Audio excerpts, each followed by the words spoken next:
મારા યુવાન ભાઈ બહેનોને મારી પ્રાર્થના છે, જીવનમાં સુખી થવું હોય ને તો કદાચ તમે કોઈ મંદિરમાં નહીં જાઓ ને તો એકવાર ચાલશે, પણ જીવનમાં સુખી થવું હોય તો તમારા જીવતા ભગવાન મા બાપને કોઈ દુઃખી ન કરતા, તમને જીવનમાં કોઈ દુઃખી નહીં કરી શકે. તમારા હાલતા ચાલતા ભગવાન તમારા મા બાપ છે એને સુખી કરજો, એને રાજી રાખવાના પ્રયત્ન કરજો. તમને સંસારમાં કોઈ દુઃખી નહીં કરી શકે.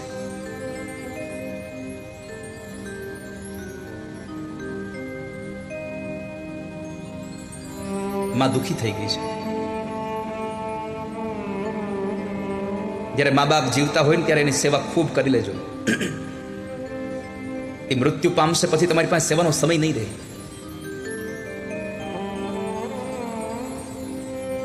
મા બાપ મરી જશે ને, અવસાન થઈ જશે એનું, પછી તમારી પાસે એક જ વસ્તુ વધશે ખાલી. જેવો જેવો સમય આવશે ને ત્યારે એને યાદ કરીને રોવા સિવાય તમારી પાસે કાંઈ નહીં. કર્મના સિદ્ધાંતો યુટ્યુબ ચેનલને લાઈક, શેર અને સબસ્ક્રાઇબ કરો. મારી જન્મની દેનારી માં, મને તારી યાદ આવે. મારી જન્મની દેનારી માં, મને તારી યાદ તારી યાદ આવે. મારા પાપણે પાણી પડાવે જો. મારી જન્મની દેનારી માં, મને તારી યાદ આવે. યાદ આવે મારા પાપણે પાણી પડાવે જો. મારી જન્મની દેનારી માં, મને તારી યાદ. એક ગામડે એક માની વ્યથા બહુ દૂર. એક ગામડે 5 વર્ષનો દીકરો થયો અને પતિ ગુજરી ગયો.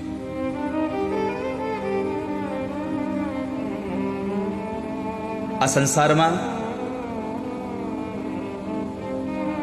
એક અવસ્થા એવી આવે છે જ્યારે બાળક નાનું હોય અને માં ગુજરી જાય તો એની માં પણ એનો બાપ બને, અને ક્યારેક બાપ ગુજરી જાય તો માં એના બાપનો પણ રોલ ભજવે. દીકરાને પાલન પોષણ કરી મોટું કરે, એને પાટા બંધાવી, પેટે પાટા બાંધી અને દીકરાને ભણવા માટે મજૂરી કરે છે, એને ભણાવે છે. દીકરો ગામડે ભણ્યો પછી શહેરમાં ભણવા ગયો, હોસ્ટેલમાં રહ્યો.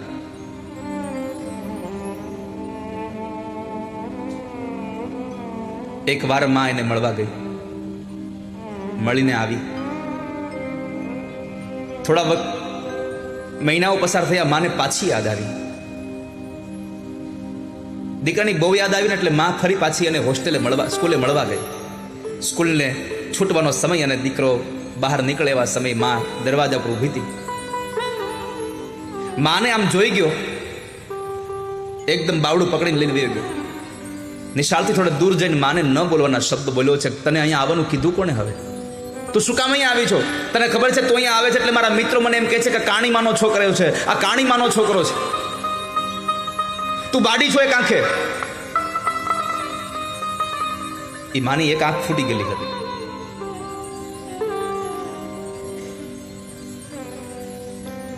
એક આંખમાંથી આંસુ નીકળ્યું. ભાઈ બેટા, તને કેટલા વખતથી જોયો નહોતો ને તો મને યાદ બહુ આવતી તારી. તને મળવાની ઈચ્છા બહુ થઈ હતી. કર્મના સિદ્ધાંતો યુટ્યુબ ચેનલને લાઈક, શેર અને સબસ્ક્રાઇબ કરો. તારા માટે હું ટોપરા પાક બનાવીને લાવી છું. માએ ડબ્બો કાઢ્યો ને આપ્યો ને એની જ સામે માના નજરની સામે ડબ્બાનો ઘા કરી દીધો, નથી ખાવું મારે તારો ટોપરા પાક. આજ આવી હવે કોઈ દી આવીશ નહીં મારા માટે. બધા મારી મજાક કરે છે, મસ્કરી કરે છે.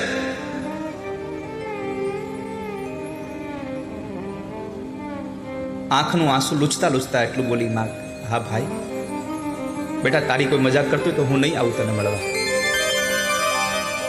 નહીં મળું તને, પણ તું આવજે હો ને વેકેશનમાં. માં રડતા રડતા વહી ગઈ.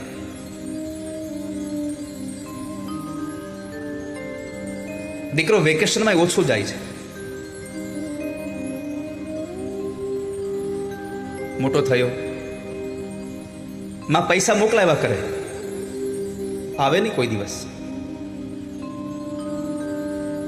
સંતાનોના સુખ માટે પોતાનું બધું સુખ છોડે ને, એવું જ્યારે હમળાય ત્યારે યાદ રાખવું, આ મા બાપ સિવાય આ સંસારમાં બીજું કોઈ એવું નથી કે આપણા સુખ માટે પોતાનું સુખ છોડી શકે.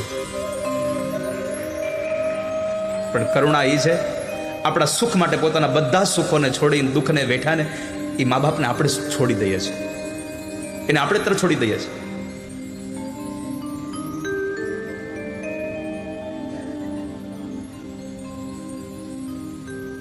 દીકરો ભણવા ગયો, કોલેજમાં ભણતો હતો, સાથે ભણતી યુવતી સાથે પ્રેમ સંબંધ બંધાયો, અભ્યાસ પૂરો થઈ ગયો, પત્ર લખ્યા કરતો, આવતો નહીં બહુ, મારે આમ છે તેમ છે એટલે હું નહીં આવી શકું, તું પૈસા મોકલી દેજે, આમ છે તેમ છે કર્યા કરે. છોકરીનો બાપ તવંગર હતો એટલે એને પૈસા પણ પૂરા પાડ્યા કરતો હતો. કોલેજના અભ્યાસ પછી વિદેશ ભણવા જવા માટેની તક મળી. છોકરીના બાપાએ કીધું કે મારી દીકરી તારી હારે ભણવા આવશે સાથે, પણ તારે તારા મા બાપ પાસે જવાનું નહીં, એને લગ્ન કરી તો હું તને ભણવાના પૈસા આપું. લાલચમાં એ ગયો, માને ભૂલી ગયો, માને પત્ર આવતો બંધ થઈ ગયો.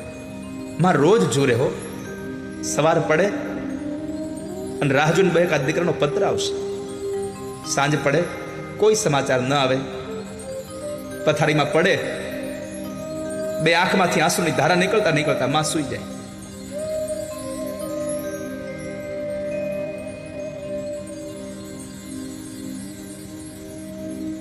આમને આમ કરતા કરતા વર્ષો વીતી ગયા.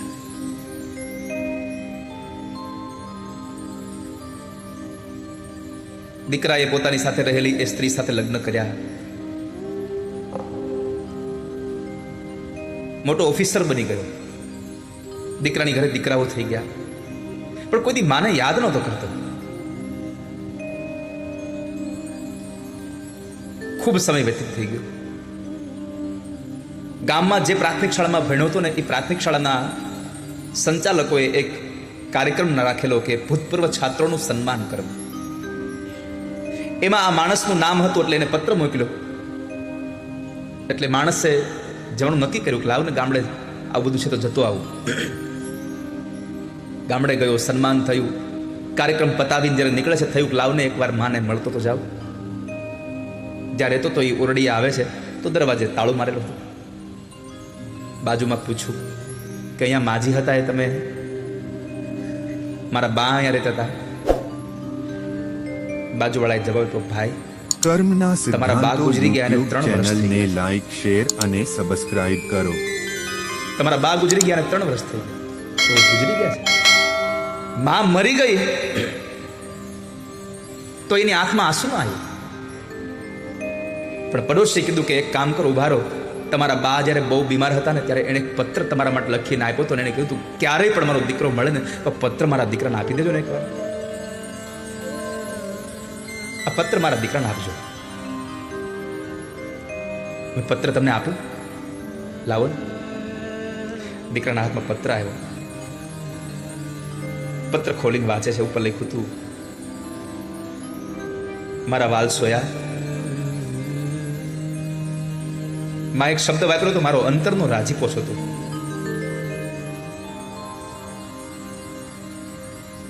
મારો કાળજાનો ટુકડો છો તું. ભાઈ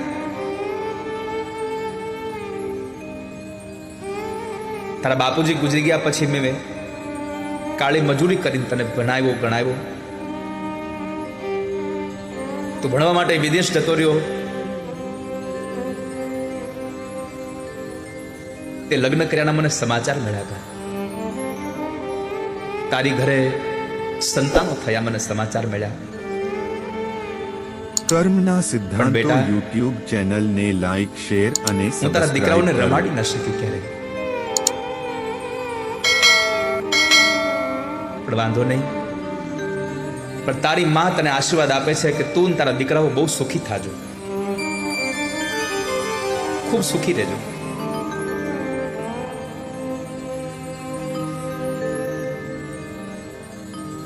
તારા દીકરાઓને મારા બદલામાં રમાડજે હો.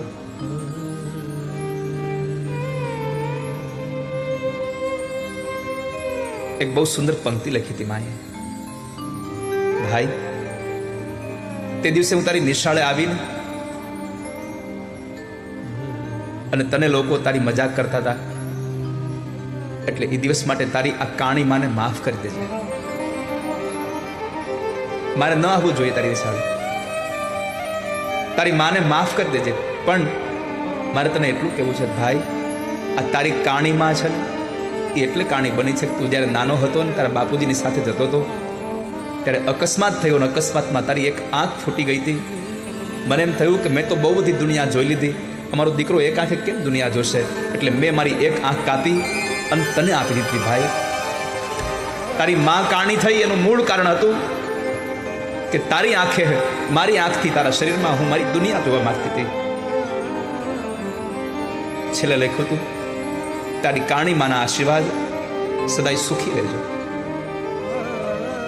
આ શબ્દથી માણસની આંખોમાંથી આંસુની ધારા વહી ગઈ.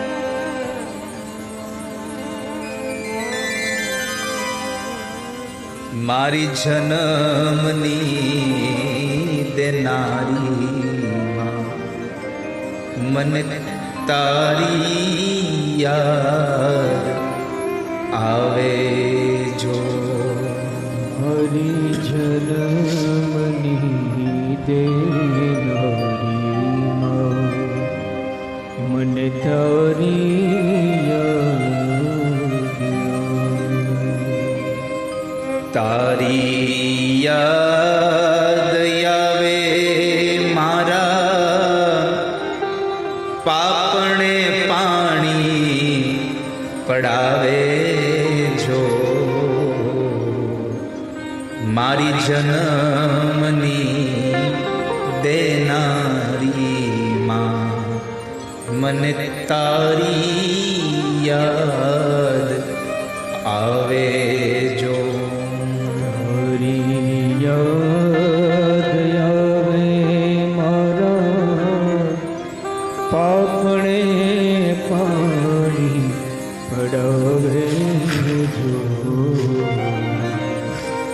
મારી જન્મની દેનારી માં, મને તારી યાદ. આ સંસારમાં તમારે અનુભવ કરવા હોય તો કરી જોજો. ગમે તેટલો દીકરો મોટો થઈ જાય, દીકરાની ઘરે દીકરાઓ રમતા હોય અને એની વૃદ્ધમાં ઘરમાં હોય અને રાત્રિના સમયે તમારે આવવાનું મોડું થાય ને, ત્યારે આખું ઘર પોતાના રૂમમાં ઘરીને સૂઈ જાય એસી ચાલુ કરીને, ખૂણામાં ખાટલો નાખેલી માં તમે નહીં આવો ત્યાં સુધી માને નીંદર નહીં આવે.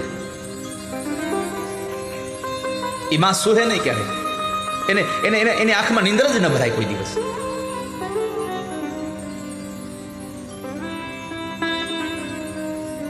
માં ઈ તો માં છે, બીજા બધાય વગડાના વા છે.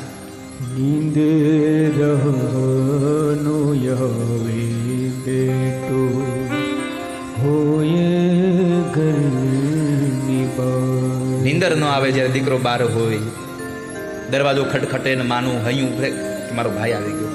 દીકરો આવે ને ત્યારે તમે જોજો, માં પૂછશે હે દીકરા આવી ગયો, એમ નહીં પૂછે ભાઈ આવી ગયો બાપા.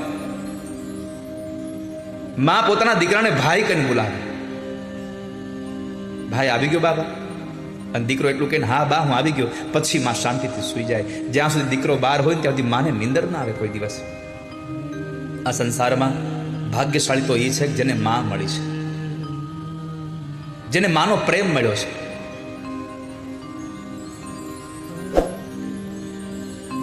જેને માનો વરસાદ, પ્રેમનો વરસાદ માને સિદ્ધાંતો મળ્યો છે. યુટ્યુબ ચેનલને લાઈક, શેર અને સબસ્ક્રાઇબ કરો. માં જેવું પાત્ર સંસારમાં કોઈ જ સારું નથી. માં જેટલી સારી છે ને એટલું આપણા માટે દુનિયામાં કોઈ સારું નથી. દુનિયામાં તમારા માટે દવા પીવે એવો કોઈ બીજો છે? મને બતાવો. બાપે નથી કે બાપ એમ કે લાવ હું દવા પી દઉં છોકરાના બદલામાં. માં જેટલી સારી છે ને એટલું કોઈ સારું નથી. દીકરાને કડવી દવા પાવાની વારો આવે ત્યારે માં શું કરે? સૌથી પહેલા અમલ્યમાંથી પોતે દવા ચાખે, પોતે દવા પીવે. કડવું કડિયાતું હોય તો માં દવા કડવું કડિયાતું પી જાય અને પછી પોતાના મીઠા દૂધની અંદર દીકરાને ઔષધિ આપે.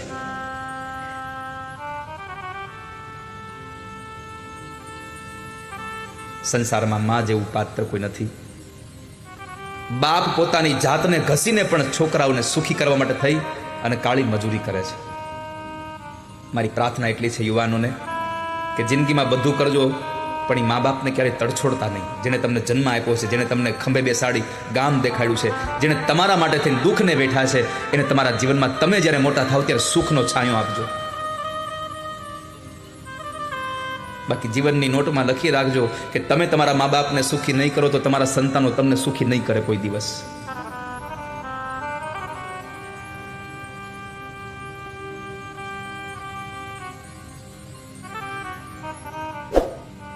જેના ભાગ્ય હોય ને મા બાપ જીવનમાં મળે. કર્મના સિદ્ધાંતો નસીબ જ નથી. યુટ્યુબ ચેનલને લાઈક, ભાગ્યમાં શેર મા બાપ અને ન લખ્યા હોય. સબસ્ક્રાઇબ કરો. તો શું કરીએ? જેનું સંસારમાં કોઈ ન હોય. ક્યારેક પૂછજો એવા લોકોને કે એની વ્યથા શું છે.